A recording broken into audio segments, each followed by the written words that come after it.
안녕하세요. 저는 초등학생 아이를 키우고 있는 주부입니다. 결혼을 하고 몇 년 사이에 제 인생의 굴곡이 참 많았어요. 고작 몇 년인데 가슴이 벅찰 만큼 행복했던 순간도 있었고, 당장 세상에서 사라져버리고 싶을 만큼 우울했던 순간도 있었고, 감사한 일, 속상한 일, 억울한 일, 별의별 일이 다 있었습니다. 그 이야기를 좀 적어보려고 해요. 이제 완만히 올라가는 인생이 되기를 바라는 마음으로 제 이야기를 한번 들려드리겠습니다. 제가 26살 때 남편을 만나게 되었습니다. 저는 그때 직장에 다니고 있었어요. 제가 중학생 때부터 미술을 하다가 대학교도 디자인 관련 학과를 나왔거든요. 그리고 졸업 후에 곧장 연관된 직종으로 취업을 했습니다. 회사 이름을 말하면 다 알만한 대기업이었고, 저도 직장 생활에 만족을 하고 있었고, 부모님도 굉장히 좋아하셨어요. 남편과 처음 만나게 된 것은 제가 직장 동기들하고 회식을 하던 날이었습니다. 동기들하고 사이가 굉장히 좋아서 3, 4, 5 모여서 놀기도 하고 정기적으로 날 잡고 다 같이 모여서 회식을 하기도 했었어요. 그날은 동기 전부가 모여서 고깃집에서 회식을 하는 날이었습니다. 다음 날 출근도 안 하겠다. 오랜만에 동기들이 전부 다 모였겠다.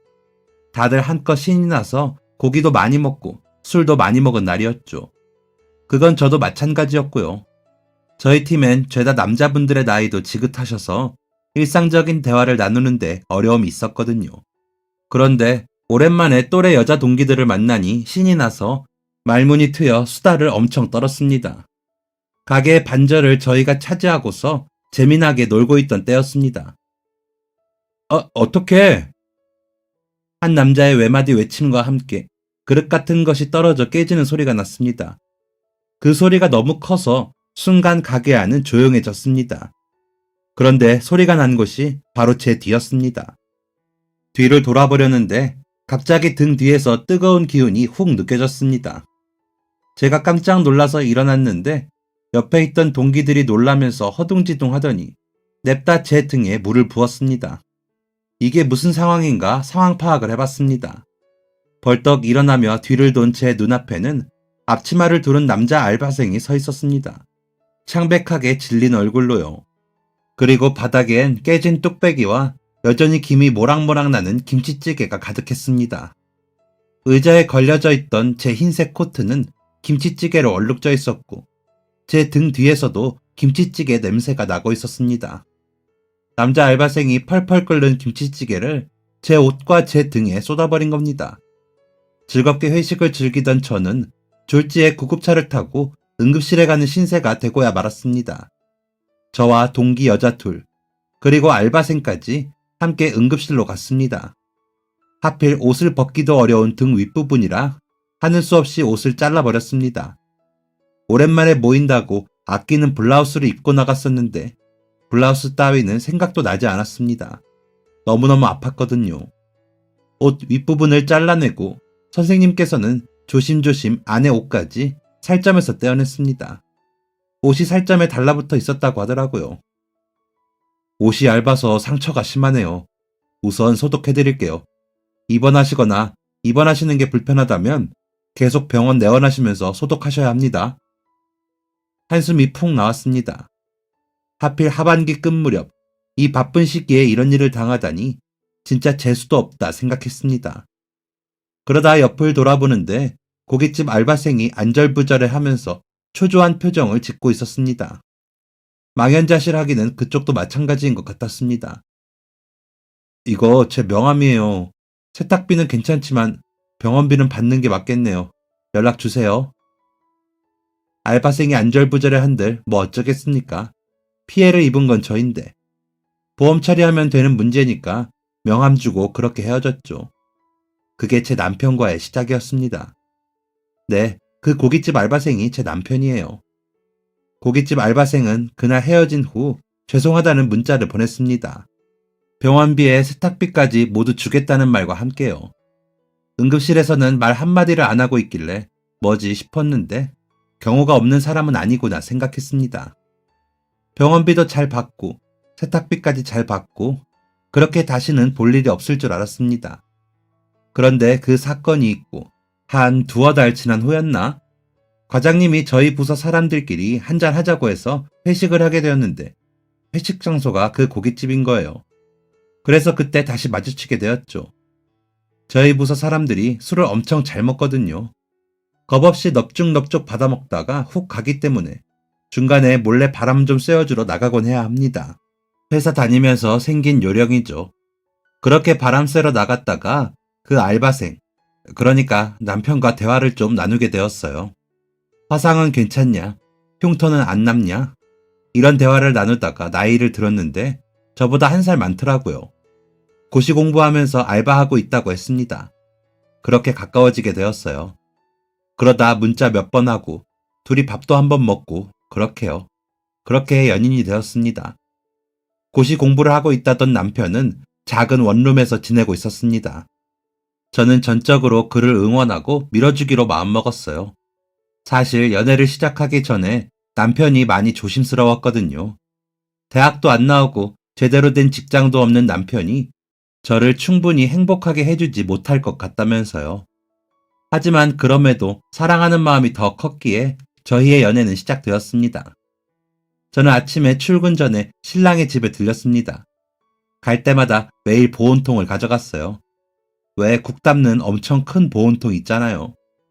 거기에 어떤 날은 야채랑 과일 갈아서 넣어가고, 어떤 날은 홍삼 진액 듬뿍 풀어서 가져가고, 어떤 날은 머리가 맑아지는 차를 사서 타가기도 했습니다. 남편은 항상 자고 있었어요. 그럼 저는 자는 남편을 깨우고 차를 한 잔 먹었죠. 그럼 그제서야 차를 다 마신 남편이 꼬물꼬물 화장실로 들어가서 씻기 시작하고 저는 이부자리 정리를 했고요. 그 다음 남편이 의자에 앉는 모습까지 보고서 저는 출근을 했습니다. 그땐 그게 사랑인 줄 알았습니다. 돌이켜보니 초등학생도 그렇게는 안 키우겠더라고요. 그렇게 아침에 공부를 시켜놓고 출근을 하고 퇴근을 하면 다시 남자친구를 만나러 갔습니다.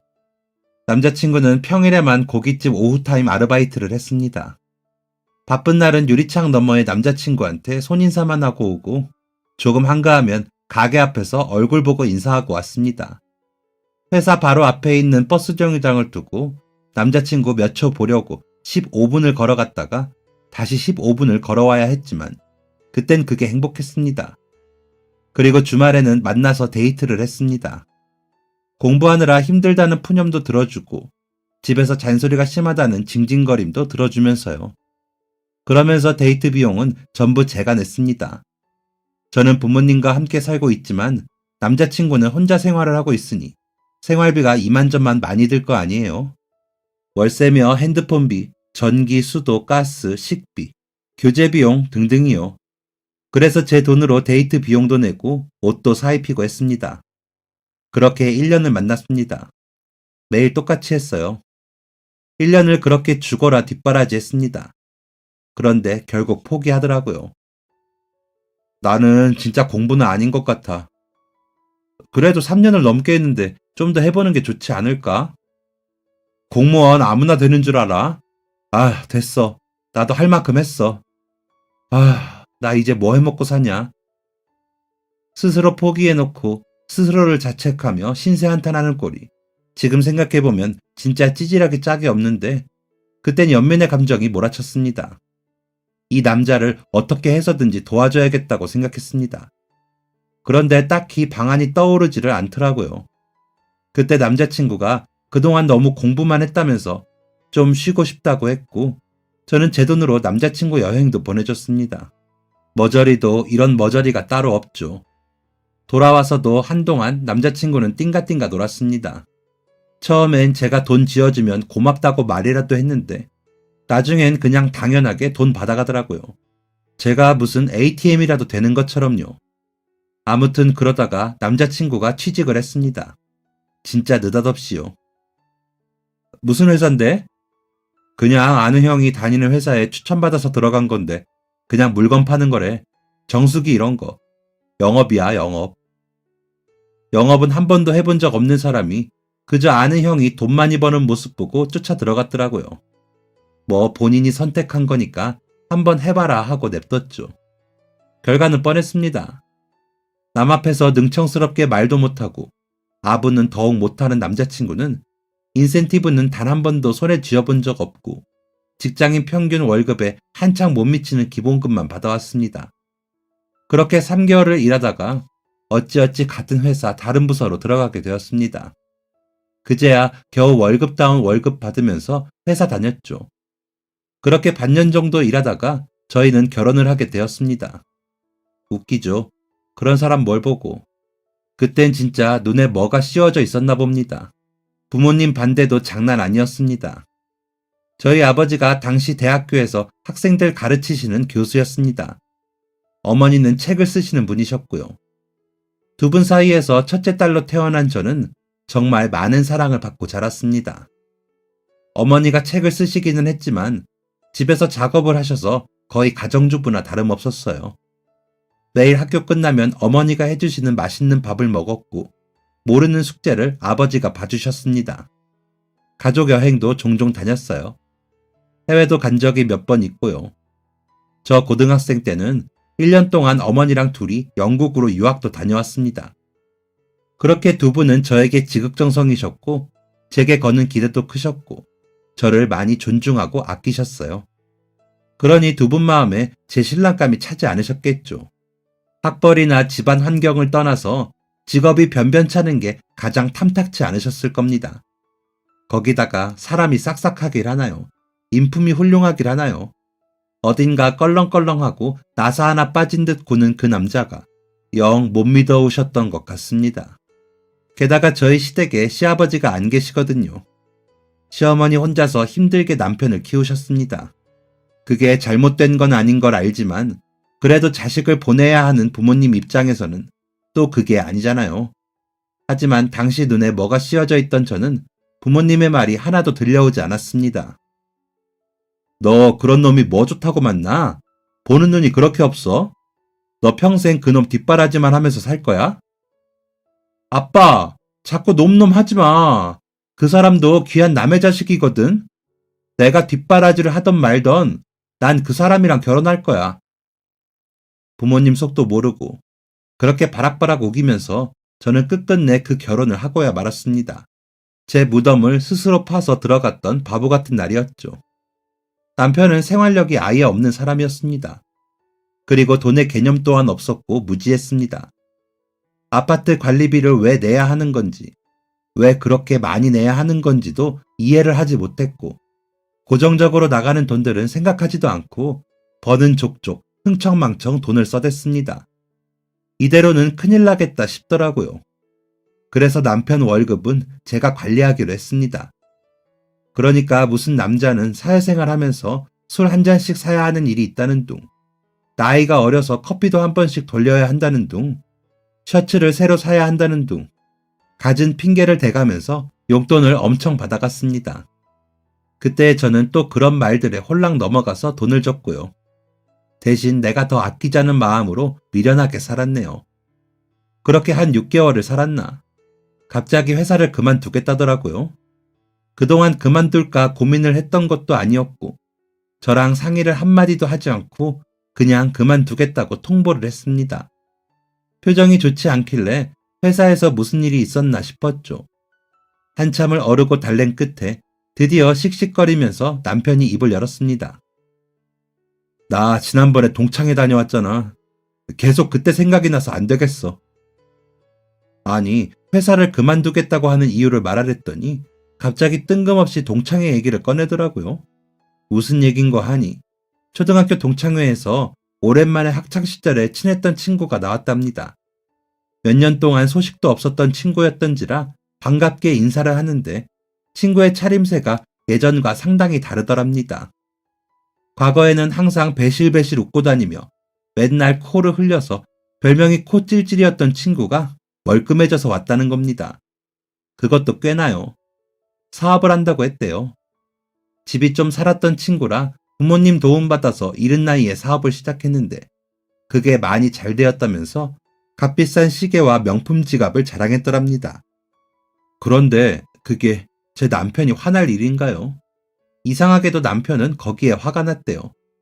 자기보다 못하다고 생각했던 친구가 감히 넘볼 수도 없을 만큼 성장을 해버렸으니 배가 아팠나 보죠.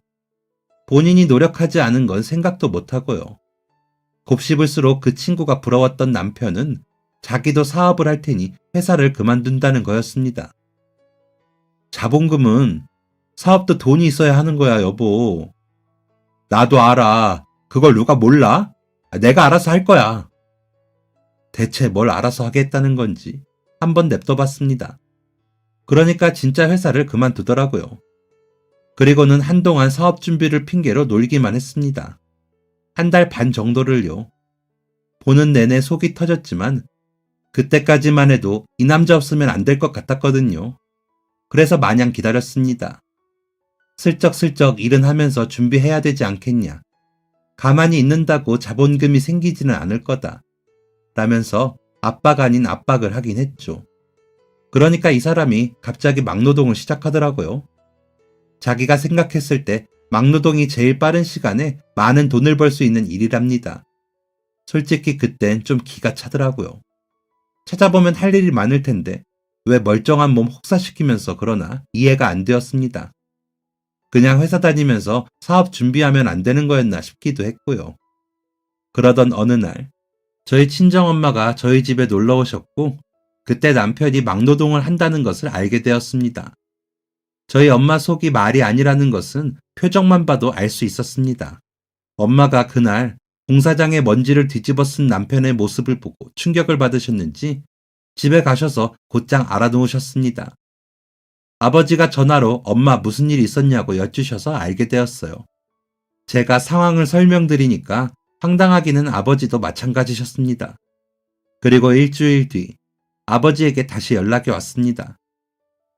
아빠가 돈 대줄 테니까 무슨 사업할 건지 나한테 와서 얘기하라고 해. 아버지가 사업자금을 주신다고 하더라고요. 안 그래도 된다고 저희가 알아서 해보겠다고 했는데 아버지가 진짜 괜찮은 생각이 있으면 사업해보는 것도 나쁘지 않을 거라면서 한번 얘기나 해보자고 하셨습니다. 아버지도 그만큼 제 남편을 어느 정도는 믿고 계셨던 거죠. 남편과 저는 다음날 저녁 친정에 가서 저녁 식사를 했습니다. 남편의 태도는 사뭇 진지했습니다. 남편은 고깃집에서 아르바이트를 했던 경력을 살려서 고깃집을 운영해보고 싶다고 했습니다. 괜찮은 2층짜리 상가 매물도 봤다고 하더라고요. 가족 단위로 외식하러 나오는 손님들을 겨냥해서 갈비를 팔아보고 싶다고 했습니다. 고기 대주는 거래처들도 몇 군데 추려 놓았더라고요. 예상외로 철저하게 준비해서 왔더군요. 남편의 얘기를 한참 듣던 아버지가 알겠다면서 필요한 경비를 모두 대주신다고 하셨습니다. 보증금과 인테리어 비용, 그 외 식자재나 가구 등 가게 오픈하기에 필요한 모든 것들을 말이죠. 식사 마치고 집에 가는 내내 남편이 자기는 부모복이 없는데 대신 장인어른복이 있다면서 평생 효도하고 잘하겠다면서 오두방정을 떨었습니다. 그때까지는 정말 앞으로 찬란한 미래들만이 저희를 반겨줄 줄 알았습니다. 한 달 반의 공사를 끝내고 드디어 식당이 오픈을 했습니다. 호기롭던 남편은 다시 겁쟁이가 되었습니다. 홍보를 어떻게 해야 하는지도 몰랐고 가게 운영을 어떻게 해야 하는지 직원들 관리는 어떻게 해야 하는지 위생적인 부분, 안전관리 등 아무것도 할 줄 아는 게 없었습니다. 무능한 사장의 일처리를 대신해야 하는 사람은 바로 저와 저희 시어머니셨습니다. 저희 시어머니 정말 대단하신 분입니다. 남편이 초등학교 들어가기도 전에 사고로 시아버지가 돌아가셨습니다. 그때부터 시어머니가 혼자 남편을 키워냈어요.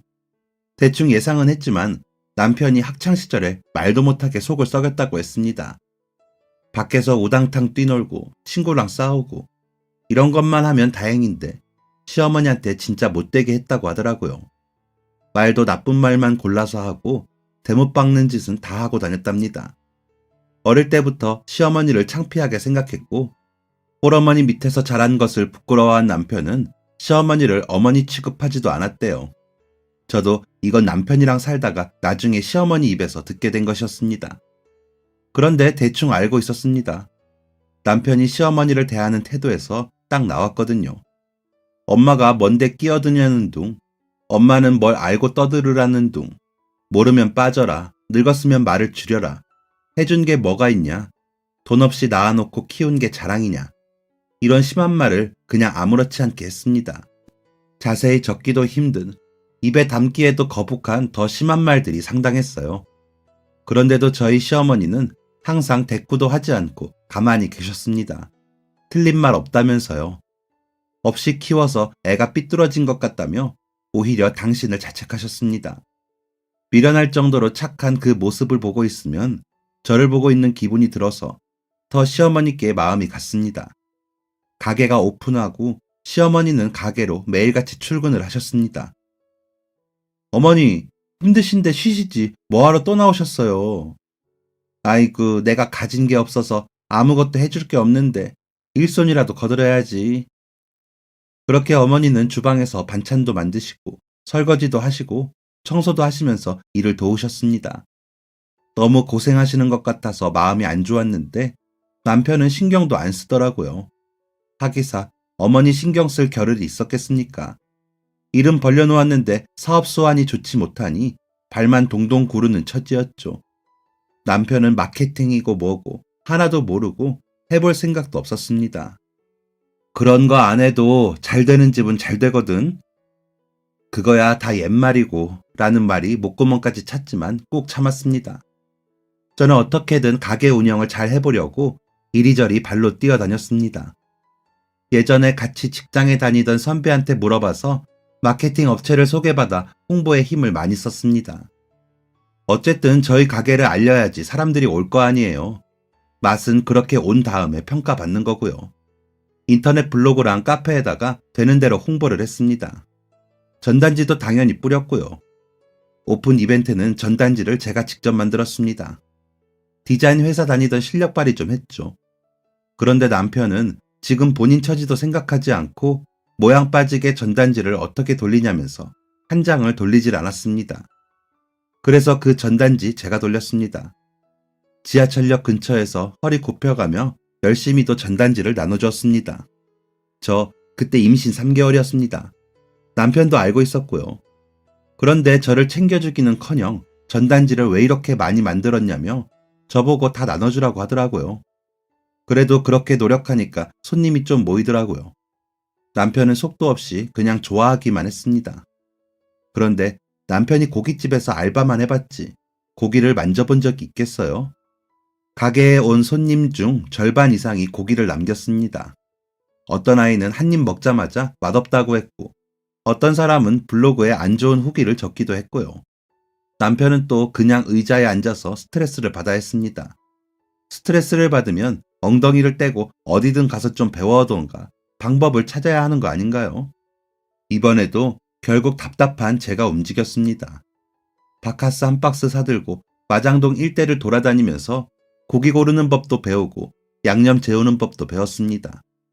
마장동 사장님들이 생고기만 파는 게 아니더라고요. 갈비 양념 재우는 방법도 다 알고들 계셨습니다. 저는 사장님들한테 배운 비법들을 가게에서 직접 해봤습니다. 밤새워서 시어머니하고 둘이 양념 종류별로 만들어서 하루 숙성, 이틀 숙성, 이렇게 다 비교해보면서 맛보고 했습니다.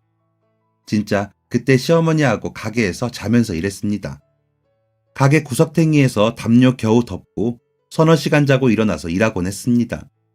그렇게 노력한 끝에 저희 입맛에 딱 맞는 갈비 양념 맛을 찾아냈습니다. 땀 한 방울 흘리지 않은 남편이 고작 양념 맛 하나 내는데 뭐 일이 오래 걸리냐면서 타박을 했습니다. 그땐 진짜 기가 차더라고요. 그래도 가게가 잘 되니까 참을만 했습니다. 남편은 카운터에 앉아서 돈만 만지고 있고 시어머니랑 저는 가게에서 이리 뛰고 저리 뛰면서 데이고 상처 입으며 일했습니다. 정말 눈물이 날 만큼 힘들었지만 가게가 잘 되는 게 저희 가족의 행복일 거라고 생각했습니다. 그리고 곧 태어날 저희 아이에게도 그래야 좋을 거라고 생각했습니다. 저는 만삭 때까지도 일했습니다. 아기 낳기 전날까지도 일했습니다. 퉁퉁 부은 다리로 뒤뚱뒤뚱 걸으면서 고기를 날랐습니다. 남편은 좀 쉬라는 말 한마디를 안 하더라고요. 오히려 제가 출산하고 쉬면 직원 한 명 구해야 하는데 그럼 생돈 날라가게 생겼다고 아까워했습니다. 아무튼 그렇게 제가 출산을 하고 저에게도 쉼이라는 게 잠시 찾아왔죠. 친정엄마가 조리를 도와주셨습니다. 그런데 남편이 그 그지 같은 성격에 술도 좋아해요. 술을 정말 매일 마셨거든요.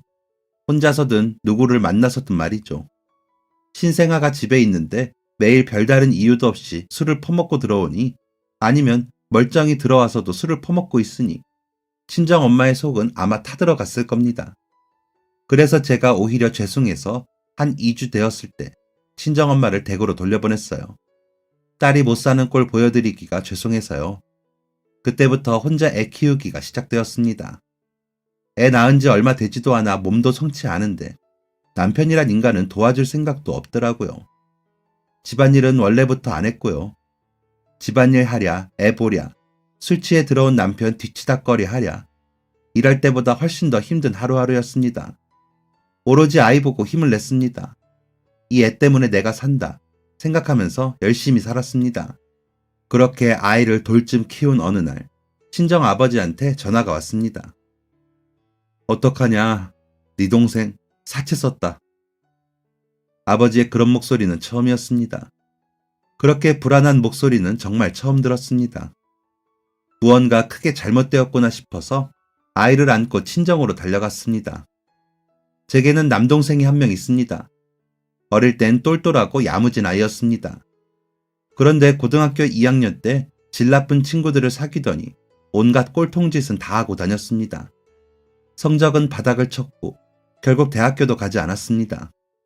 부모님이 붙잡고 달래봐도 혼을 내봐도 말을 안 들어서 내놓다시피 한 자식이었습니다. 성인이 되어서는 오토바이 배달을 하면서 방황하더니 제가 결혼할 때쯤 옷가게에서 일을 한다고 들었습니다.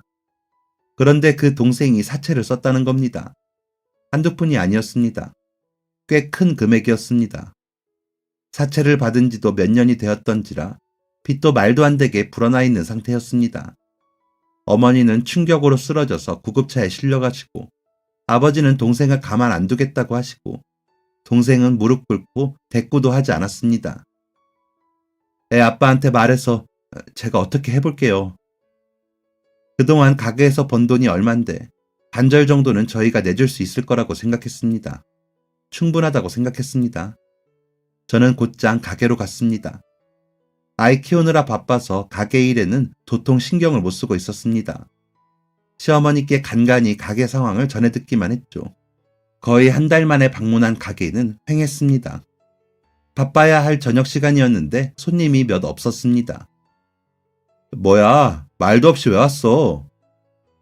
남편은 제가 오면 안 될 곳이라도 온 것처럼 눈을 동그랗게 떴습니다. 저는 친정집 사정을 말했습니다. 가만히 얘기를 듣던 남편 얼굴이 점점 굳어졌습니다. 그 돈을 내가 왜 줘야 하는데? 뭐? 당신 잊었어? 이 가게 우리 아빠 돈이야. 말은 똑바로 해야지. 장인어른이 차려주셨지만 엄연히 내가 일군 내 가게야. 그리고 나는 줄 돈 없어. 없긴 왜 없어? 그동안 번 게 얼만데. 장부 좀 보자. 장부는 왜? 당신 돈 다 썼어? 설마 그 많은 돈을. 진짜야? 진짜 돈 다 썼어? 전부 다? 한 푼도 없어? 진짜 설마 했습니다. 가게 장부도 다 뒤져보고 남편이 가진 카드 내역서, 통장 전부 다 확인했습니다. 진짜 그 돈을 다 썼더라고요. 그동안 1년 넘게 거의 2년 동안 번 돈을 전부 다요. 그 많은 돈을 다 술을 처먹었더라고요. 저는 집에서 애 키우면서 맨날 나물에 밥 비벼 먹고 옷 한 벌 사입지 않고 보일러도 아끼면서 살았는데 남편은 맨날 값비싼 술을 사서 먹었던 겁니다. 그리고 최근 몇 달 가게 운영이 잘 안 되고 있더라고요. 안 봐도 뻔하죠. 남편이 친절하기를 합니까? 겸손하기를 합니까? 서비스를 개판으로 한 것 같았습니다. 결국 남동생이 빚은 아버지의 퇴직금을 모두 털어 갚게 되었습니다. 그리고 정확히 석 달 뒤에 어머니가 돌아가셨습니다. 원래도 몸이 좀 안 좋으셨어요. 그런데 동생의 일이 꽤나 충격적이셨나 봅니다. 꼬박 3달을 끙끙 앓아누우시다가 심장마비로 세상을 떠나셨습니다. 그 후 아버지는 조용히 술에 빠져 사셨어요. 술만 먹으면 마음이 우울해진다면서 생전 술을 입에도 안 대셨던 분인데 어머니가 그렇게 돌아가시고는 아버지는 술만 드셨습니다. 그리고 간암으로 어머니가 돌아가신 다음 해에 어머니 곁으로 가셨습니다. 줄초상이라고들 하죠. 1년 사이에 부모님 두 분을 떠나보냈고 제 심경이 말이 아니었습니다. 앞으로 어디에 마음을 둬야 하나 너무 슬픈 와중에 남편이랑 남동생이란 것들은 보험금 얘기만 하고 앉아있더라고요. 그때 저를 위로해주는 건 오직 시어머니 뿐이셨습니다.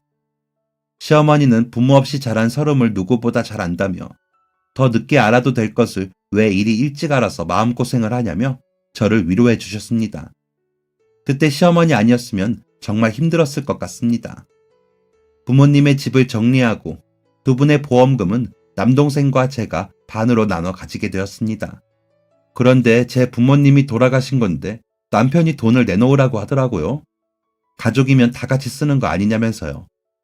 그렇게 달라고 하는 태도가 이상하게 초조해 보였습니다. 뭐 때문에 돈을 달라고 하는 거냐 계속 캐물으니 결국 대답을 하는데 빚이 있다는 겁니다. 제가 모르는 빚이었습니다.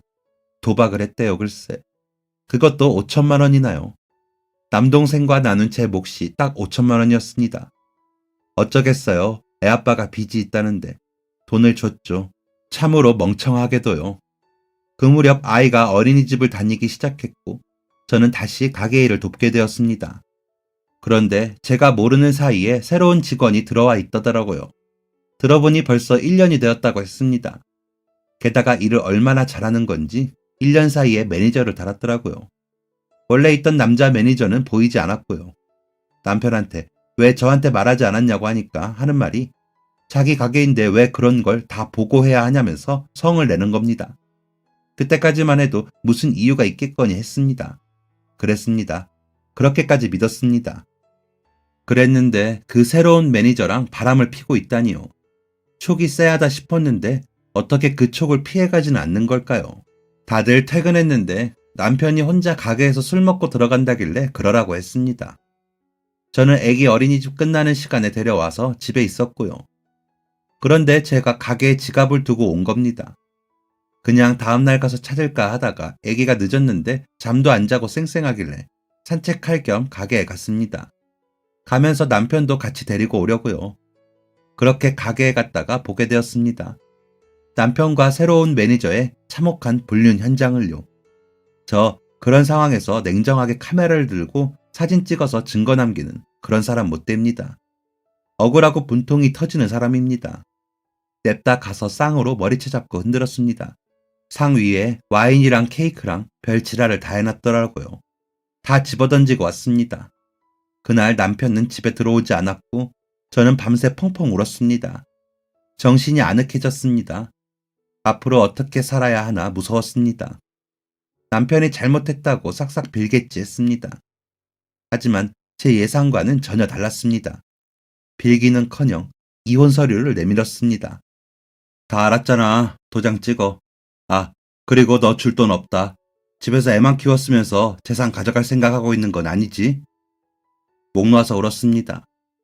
나한테 어떻게 이럴 수가 있냐고 소리치고 떼써봐도 달라지는 건 없었습니다. 남편은 띠동갑의 그 어린 여자한테 이미 홀랑 넘어가 있었습니다. 남편은 짐을 싸들고 나갔습니다. 그리고 남편 명의로 되어 있던 전셋집도 집주인한테 말해서 집을 빼겠다고 했더라고요. 제 아들과 저는 졸지에 길거리에 나앉는 신세가 되었습니다. 그때 저를 찾아온 건 다름 아닌 저의 시어머니였습니다. 아가, 이게 어떻게 된 거냐?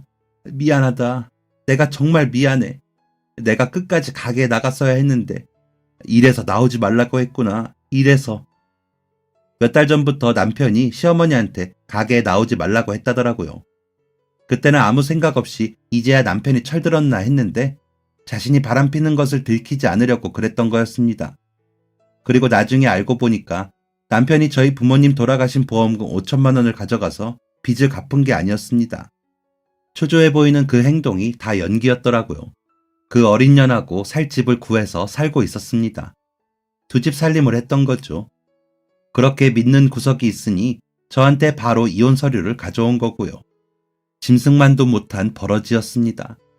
시어머니는 정말 몰랐다며 미안하다고 펑펑 우셨습니다. 미안하다. 내가 잘못 키워서. 내가 아들을 잘못 키워서 그런 거야. 정말 미안하다, 아가. 내가 너를 처음 봤을 때 결혼을 말렸어야 했어. 내 아들 같은 그런 놈 만나지 못하게 말렸어야 했어. 어머니는 진심으로 제게 사과를 하셨습니다. 어머니 탓이 아니란 건 누구보다 잘 알고 있습니다. 제 스스로 제 발목을 잡은 거였습니다. 남편은 시어머니에게도 연락을 하지 않았습니다. 가게는 운영하는 것 같았지만 가지 않았습니다. 생각만 해도 속이 쓰렸습니다. 저는 아들과 함께 시어머니 댁으로 들어갔습니다. 시어머니는 남편이 결혼 전에 살던 그 집에서 계속 혼자 살고 계셨습니다. 제가 시어머니 이사 좀 시켜드리자고 해도 남편은 알아서 잘 사는 사람한테 뭐하러 돈 쓰냐며 아까워했습니다. 시어머니는 아주 오래된 빌라 1층에서 그렇게 혼자 살고 계셨습니다. 시어머니 댁에서 생활하게 된 지 일주일이 된 어느 날 시어머니께서 저를 불러 앉히셨습니다. 아가, 이거 내가 옛날에 남의 집서 일할 때 받은 건데 그 집이 상당한 부잣집이었거든. 거기 사모님이 나이가 지긋했는데 내가 거기서 오래 일하고 사모님 장례까지 치렀어. 그때 그 사모님이 돌아가시기 전에 나한테 준 거야. 퇴직금이라면서. 잘 갖고 있으라면서. 나야 이런 거 관심도 없고 잘 몰라서 마냥 갖고 있긴 했는데 아마 엄청 귀한 걸 거야. 허튼 소리 하시는 분은 아니었거든. 이제 이거 너가 가져라. 가져다가 팔든 뭐하든 알아서 해. 너네 결혼할 때 그놈한테 주니까 이딴 거 누가 쓰냐면서 마다하더라. 시어머니는 제 앞에 금색 보자기를 내미셨습니다. 그 안에는 무슨 무늬가 가득한 그릇이 총 5개가 들어있었습니다. 대충 봐도 엄청 오래된 듯한 그릇이었습니다. 크기도 다양했고요. 이게 대체 뭘까 혼자 고민을 해보다가 한번 골동품 감정을 맡겨보았습니다. 그런데 그 감정하시는 분이 한참 그릇을 보시다가 저를 보고 물어보시더라고요.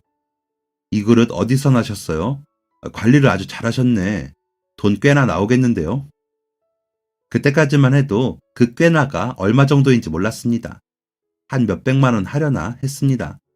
몇백만 원도 엄청 큰 돈이었죠. 얼마가 되든지 팔아야겠다고 생각했습니다. 당장은 그 그릇보다 돈이 급했으니까요. 그런데 감정하시는 분이 한 번 더 그릇을 살피시더니 5개 그릇 모두 팔면 자그마치 4억은 나올 거라는 겁니다. 진짜 입에서 억소리가 나왔습니다. 4억이라니. 그릇 5개가 4억이라니요. 얼마가 되었든 그릇을 판매하려고 했던 저는 다시 그릇을 꽁꽁 싸매고 집으로 돌아갔습니다. 시어머니한테 말씀을 드려야 할 것 같았어요. 시어머니께 그릇의 가격을 말하니까 하시는 말씀이 아가 마음대로 해라 라고 하시는 겁니다. 일주일을 고민했습니다. 정말 제가 마음대로 팔아도 될지 걱정이 되었거든요. 고민 끝에 결국 그릇을 다 팔았습니다. 억소리 나는 금액만큼 세금도 많이 냈지만 그대로 어머니랑 저랑 아들이랑 살 작은 전세는 얻을 수 있었습니다. 바로 어머니한테 이사 가자고 말씀드렸고 저희는 바로 옆 동네에 있는 아파트로 이사를 갈 수 있었습니다. 그 일을 시작으로 다른 일들이 술술 잘 풀리기 시작했습니다. 아니, 마치 남편과의 이혼 이후 제 삶이 술술 풀린 것 같습니다. 저는 회사를 다닐까 고민하다가 집에서 할 수 있는 일을 찾아보았습니다. 그러다가 사진 편집하는 일을 시작했습니다. 결혼식 사진이나 웨딩 화보, 인물 화보 등 모든 사진은 포토샵을 거쳐가잖아요. 사업자 내걸고 집에서 일을 시작했습니다. 의외로 수완이 좋아서 회사 다니며 받는 월급에 배를 벌었습니다. 그때 깨달았습니다. 나는 아이를 낳고서도 스스로 이 정도로 할 수 있는 사람이었구나. 그런데 그동안 별거 아닌 남자랑 사느라 내 능력이 빛을 보지 못했구나 하고 깨달았습니다. 많이 늦었지만 그렇게라도 알게 되어서 정말 다행이었죠. 이혼하고 1년 조금 지났을 때 우연히 가게를 지나게 되었습니다. 그런데 장사를 안 하는 것 같더라고요. 정문 앞에는 크게 금매라고 적혀 있었습니다. 그로부터 일주일이 지난 어느 날이었습니다. 누가 초인종을 눌러서 나가보니까 글쎄 전 남편이 서 있는 겁니다. 동사무소에서 어머니 주소를 떼와서 찾아온 것 같더라고요. 이혼 후 제 앞에도 어머니 앞에도 나타나지 않았던 사람이 느닷없이 와서는 무릎을 꿇는 겁니다. 엄마, 여보, 내가 정말 미안해. 내가 잘못했어요. 내가 머리가 어떻게 됐었나 봐. 그 여자애 완전 꽃뱀이었어. 나 다 망했어. 가게도 망했고 아무것도 없어요 이제. 내가 이제 진짜 잘할 테니까 한 번만 용서해주라. 응? 저 한 번만 봐주세요, 엄마. 내가 이제부터라도 진짜 정신 차리고 살게요. 네? 제발, 제발 용서해 주세요. 진짜 양심이 전혀 없구나 생각하고 있는데 어머니가 성큼성큼 주방으로 가셨습니다. 그러더니 갑자기 굵은 소금을 통째로 가져와서는 전 남편한테 마구 뿌리셨습니다. 그러다가 그렇게는 분이 안 풀리셨는지 그냥 전 남편 머리 위에 와르르 쏟아버리셨습니다. 꺼져, 이 버러지만도 못한 놈아. 누가 네 엄마고 누가 네 여보야? 다 가지고 있을 땐 버리더니 다 잃으니까 돌아오냐? 진짜 창피하다, 창피해. 다시는 찾아오지 마. 시어머니가 화내시는 모습은 처음이었습니다. 남편도 충격을 받기는 마찬가지였나 봅니다. 소금을 맞으면서 어버버거리더니 눈시울을 붉히며 도망치듯 나갔습니다. 그리고 다시는 저희 앞에 나타나지 않았습니다. 사람 일 모르는 거라지만 이렇게까지 예상 밖으로 제 인생이 흘러갈 줄은 몰랐습니다. 항상 현명할 줄 알았던 제가 사랑에 눈이 멀어 그렇게나 이상한 남자를 선택할 줄도 몰랐습니다. 부모님이 돌아가실 거라는 건 정말 전혀 예상하지 못했고요. 시어머니와 함께 살게 될 줄도 꿈에도 몰랐습니다. 그리고 이렇게 갖은 예상 밖의 난관을 겪고서도 이렇게 씩씩하게 다 이겨내고 아이도 잘 키우게 될 줄도 예상 못했습니다. 앞으로도 제 인생은 이렇게 예상 밖의 일들로 채워지겠죠. 이왕이면 예상 밖의 나쁜 일보다 좋은 일이 훨씬 더 많았으면 하네요. 무슨 일이 되었건 사랑하는 제 아들과 저희 시어머니가 제 곁에 있다면 언제나 씩씩하게 이겨낼 자신이 있습니다. 우리 가족 항상 행복만 하기를 바라며 이만 글 마치겠습니다. 지금까지 사연 들어주셔서 감사합니다. 사연이 재밌으셨다면 구독과 좋아요를 눌러주세요. 감사합니다. 안녕히 계세요.